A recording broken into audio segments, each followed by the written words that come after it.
Hello and welcome to Got Clutter, Get Organized, the conversation. I am so excited because I have a fellow professional organizer, an author, but also a dear friend, Tracy McCubbin. And see, I got a book, so I'm always excited. And one of these days, I'm going to find out where you are, especially if you're on the East Coast, and I'm just going to have to go and just get them autographed. So I'm just putting that out there right now.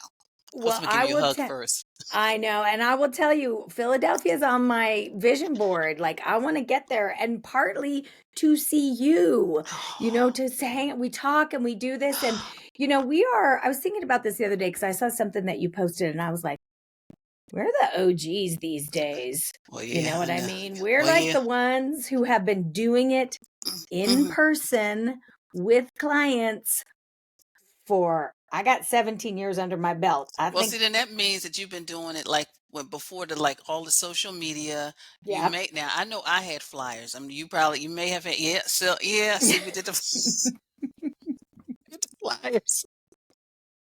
So yeah, that's true. That is so I true. made, listen to this. I'm so old. I made a sandwich board like Okay. with the thing. And that not even my team, when I was decluttering a garage, I would put a sandwich board that said, not a garage sale, a decluttering. If you need help, call this number. Oh wow, that was very creative. Yeah, we really did have to get creative, back then. And it was like, you had to pass the flyers out, look for opportunities. Now we got social media, but still that in-person stuff is still good. So Tracy, before we get started into our conversation, because you are like kicking off February, Valentine's, all those wonderful things, your journey from becoming a professional organizer, then of course you're an author, and you still work with clients now. Yeah, I do. I think that's the real work. I think that I think social media and the content, and it's a great kickstart. But for me, I still find that people need it in person. They get the ideas, they feel it. I also, and I support what everybody does, but I do feel like for me, a lot of the people who are doing this online have never worked with clients. They don't understand. I see them sort of saying things, and I'm like, well, you haven't really been in a closet. Like, yeah, and so Yeah, for me, I don't think I'll ever get rid of the in-person part of it. yeah, I just don't see it. People, yeah, and especially a big part of my business is senior downsizing. And it's like, they need the help. Like, they need the hmm physical help. So yeah, I'm still out there with clients yeah, still. and you're right about that because that population, they're different. I Yes. have a few senior clients as well, and they said, Janet, you're always so patient with us. I'm like, look, hey, I know we've got to go through this. It's the same thing as when I go through my stuff as well. So I do understand. But yeah, I do like that in-person stuff because it's something about that relationship you have with a client. And especially like you probably have it over years. It's not just a one thing. It's like sometimes over years. We just moved I mean, this is how long. We had a client who, when his wife passed, we moved him out of the big giant house that they'd lived in for 45 years, moved him into a cute little house. Then 5 years later, we moved him into a little cute apartment near his, like, round the corner from his daughter. Hmm And he just hmm passed, and we emptied that apartment. That's, Well, and yeah, bless, he yeah, passed at 93 in his yeah. bed with his children and grandchildren around him. It was his time. And I felt so honored to be part of a legacy of a family, to be there and to understand. And then we got to, like, take the things that were special to the family and ship them to the grandkids around the country. And I'm so honored to do this work, that people invite me into their homes and make me a part of their family. And, the only ones I don't like doing is when they get the divorce. I don't Oh, like that. oh yeah, But sometimes yeah. they need to, Well, yeah, yeah, because they need to work. Yeah, they need to work through their stuff. But Yeah, this month is, and this conversation is about couples and loves. So Tracy, of course, last year you got married. I And I just did. beautiful, beautiful. I saw the pictures online. So in your experience, not only because you just got married, but also as an organizer, what do couples do I guess, that they shouldn't do when they're coming together, living Oh, in the same house, just so they can prevent the clutter. so this And is the fantastic, and you're going to love this. So I like to say, if you want to make God laugh, tell her your plans, right? So my husband is lovely. He's really messy. I got messy. He's clean. Our house is spotless, but he's messy. And I have realized a couple things. When he has less stuff, he's less messy and he doesn't miss it. So we just help him stay on top of, like, he's in a regular, like every 2 months, he's like, I'm going to go through my t-shirts. He works for ESPN, so he gets swag all the time. I'm like, you're not going to wear it. You're not going to wear it. mhm, So mhm, for him having less stuff, for him also teaching the basics. Like the first thing we did when we moved in together, I was like, here's a bowl by the front door. This is where your wallet and keys go. Easy. No nagging, no bitching, no, this is where the keys go. And he's like, I never have to look for my keys and wallet. And I'm like, exactly. So teaching him the principles. And I think one of the biggest things, and I say this, and I have to walk my walk with this one, it's so easy to fall into nagging, right? It's so easy. And I think the people who are lean towards more organized feel like they're better, right? It's my way. And I think you have to realize that nagging's never going to get anybody anywhere, and that it's a conversation about, how do we want our home to be as a community? How do we want to live together? What's the things that I can roll back on, right? There's the stuff that I'm like, my kitchen, I need it. I need to know where everything is. I can't moving it around. Your office, I'm never stepping foot in there.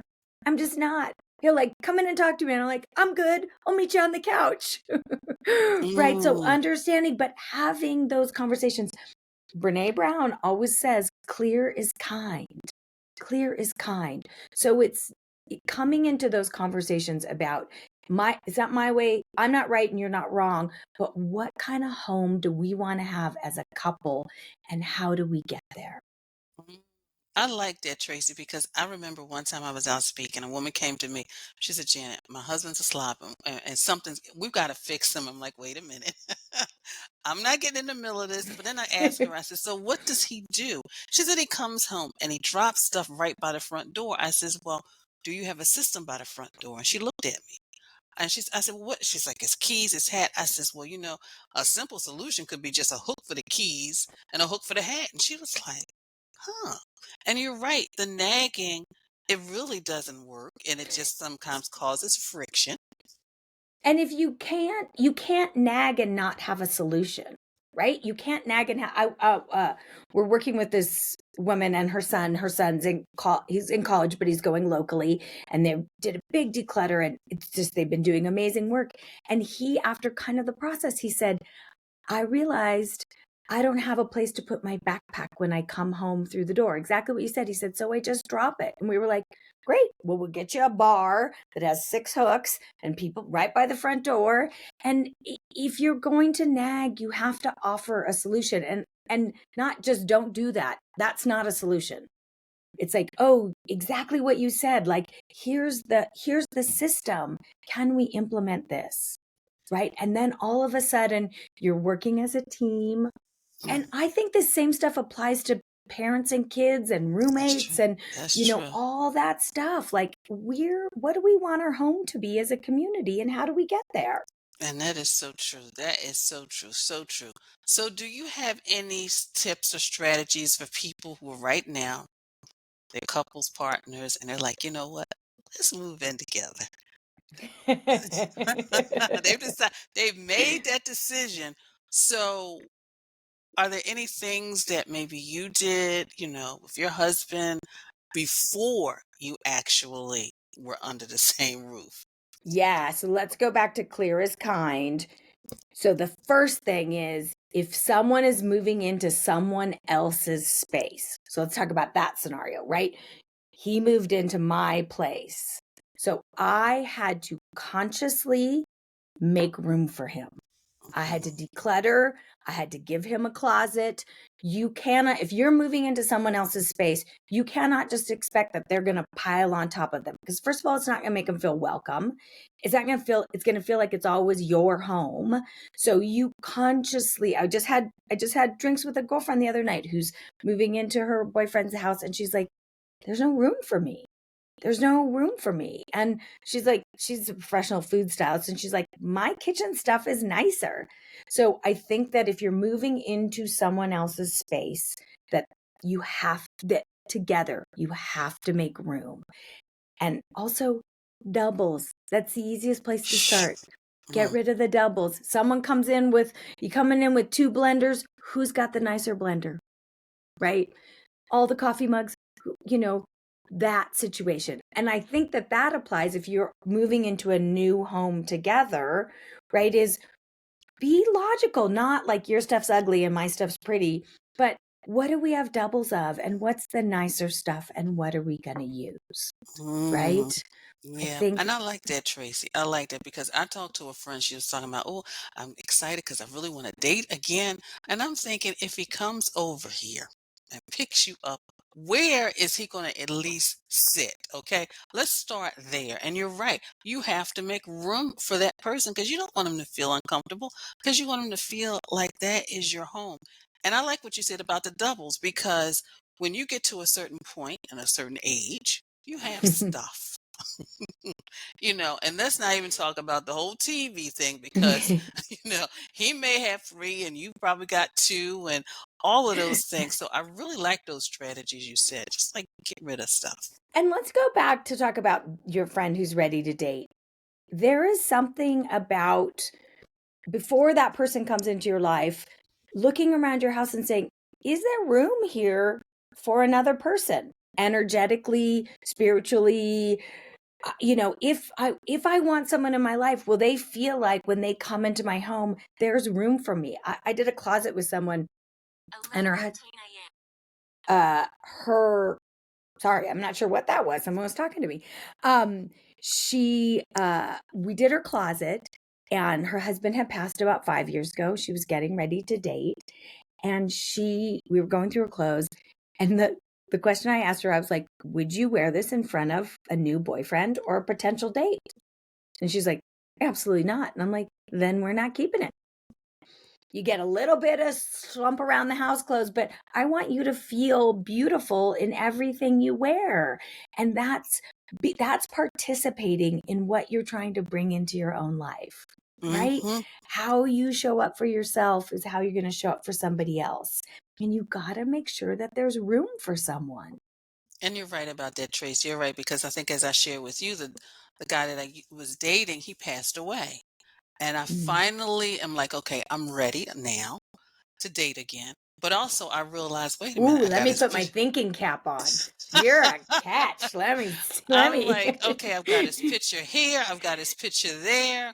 And I'm like, okay, I need to, just because I'm putting his pictures away, taking them down doesn't, mean that I just don't still care about him. I still love him and all of that. But I just need to allow, like you said, Yes. allow for some, you know, for And some new. I have to imagine, if you got that, like if what's that kid, Tyler the Medium, or that Hmm. what like if you got a chance to talk to him and said, he would say, I want you to be happy. Hmm. That's what I want. And I Hmm. feel like we owe the people who have passed too soon to live our best life. And he's going to want you to be happy. Hmm. And you're going to have those pictures. You're going to have him in your heart. You're going to have him on Yeah. your shoulder. Yeah. But if you want to date and somebody comes in and they see all, they're going to be like, I don't, Yeah. you know. That's right. That is so true. That is so true. So, Tracy, as a wife, an organizer, an author, a speaker, a sister, how do you do you have any tips on staying organized, whether it's your time or your space that you would love to share with those watching and listening? So here, less stuff. Always the easiest way to be organized, less stuff. um you know and really understanding, and this has been a big light bulb for me, and I knew it, but to say it, like, that decluttering and organizing are two separate tasks. That's true. And sometimes it happens at once. Sometimes you do a big spring clean on your closet, but sometimes you do some decluttering and then it's a different task. So and then cleaning's a whole third task. I think people smush it all together and they get Mhm. overwhelmed.